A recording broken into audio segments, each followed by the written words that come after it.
Coach Indra seperti apa kemudian nih harapan di kepemimpinan Prabowo dan Gibran ke depannya, Coach?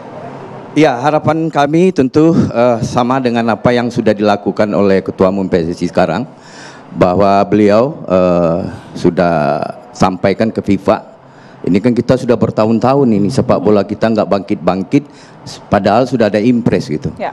Jadi kan kalau nanti Ustadz ditanya sama Tuhan, kok nggak juara-juara ini Indonesia, padahal udah ada impres loh gitu. Sudah ada transformasi, ada program jangka panjang, jangka menengah dan pendek.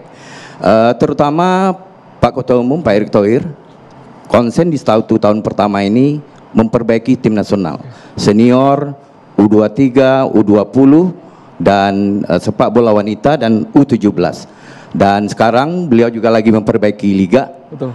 Dan karena kualitas liga akan mempengaruhi nanti kualitas para pemain dari liga tersebut. Dan juga mulai bulan kemarin beliau juga mulai memperbaiki internal kepengurusan PSSI, dan saya yakin dari support yang diberikan oleh Presiden atau Pak Prabowo nanti, karena beliau memang tidak hanya peduli tapi juga hobi dengan sepak bola, terutama penyiapan generasi baru pesepak bola Indonesia ke depannya. Baik, kita ke Pak Fuad. Pak Fuad, pesan karena beberapa menit lagi akan diumumkan Kabinet Prabowo Gibran. Ya, saya terus terang aja menginginkan agar semua kementerian lembaga jangan maunya sendiri, tapi supaya taat kepada Presiden. Dan kalau itu tidak taat, sudah diberi kesempatan, habis. Dan Presiden harus sukses. Karena itu kalau tidak ya terpaksa akan diberhentiin kalau sampai nggak taat kepada komandannya. Makasih. Baik. Mbak Sarah. Ya, di pidato beliau saya rasa sudah sangat jelas, sudah clear, itu menjadi warning kepada semua yang akan masuk ke dalam kabinet. Jangan sampai mengutamakan kepentingan pribadi maupun golongan, harus mengutamakan kepentingan rakyat. Oke. Dan tentunya artinya takut kepada Tuhan, ya. Itu penting. Takut kepada Tuhan karena pada ujungnya pasti itu akan dilihat, dan apakah hukum akan dijalankan, ditegakkan, ya kita sudah jelas melihat bahwa Pak Prabowo dari tadi sudah dikatakan tegas.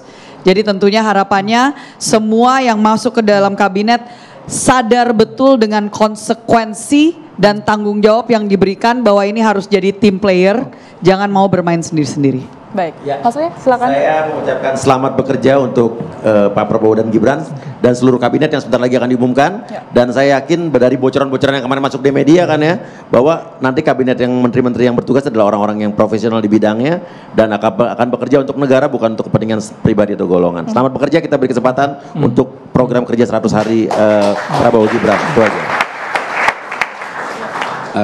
Terima kasih.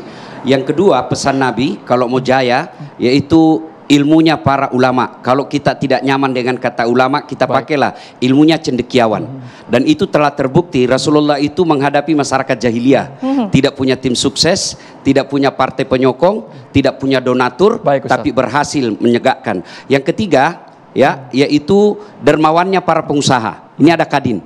Saudaraku para pengusaha, jangan hanya menginginkan mobil mewah, rumah megah, tapi inginkanlah surga. Insya Allah kita berharap surga. Ya. Kemudian yang keempat adalah doanya fakir miskin. Baik. Subhanallah, mudah-mudahan ini bisa menyatu empatnya ini, dan tidak mungkin bisa menyatu kalau tidak ada kata pemaafan. Ya. Singkat Pak Bobi, singkat saja Pak. Kami dari dunia usaha menyatakan komitmen yang sangat tinggi untuk mendukung pemerintah baru. Kita sadar bahwa pemerintah tidak bisa membangun negara ini sendiri, harus ada investasi masuk. Kembali yang kita butuhkan adalah kepastian dan keamanan investasi. Dan dengan sosok Pak Prabowo yang tegas dan komitmen yang tinggi, kita harapkan tidak hanya investor dalam negeri, investor luar negeri masuk. Semuanya optimis. Kita kembali sesaat lagi pemirsa, tetaplah bersama kami.